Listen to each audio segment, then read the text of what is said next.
જય શ્રી કૃષ્ણ, જય દ્વારકાધીશ મિત્રો. આજે આપણે અધ્યાય 18નો 16મો શ્લોક સમજીશું. તત્રેવમ સતી કર્તાર માત્મનમ કેવલમ તુ યહ પશ્યત્ય કૃત બુદ્ધિત્વાન સ પશ્યતિ દુર્મતિઃ. માટે જો મનુષ્ય આ 5 કારણોનો વિચાર કર્યા વિના માત્ર પોતાને જ એકમાત્ર કરતા માને છે, તેની સંદેહ બુદ્ધિમાન નથી અને વસ્તુઓને યથાર્થ રૂપે જોઈ શકતો નથી.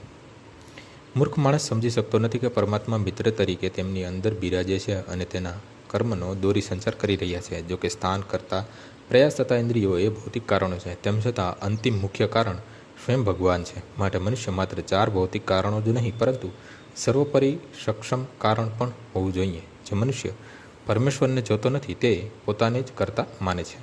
આજનો શ્લોક અહીં પૂર્ણ થાય છે. આવતીકાલે ફરીથી સવારે 6 વાગ્યે મળીશું. જય શ્રી કૃષ્ણ.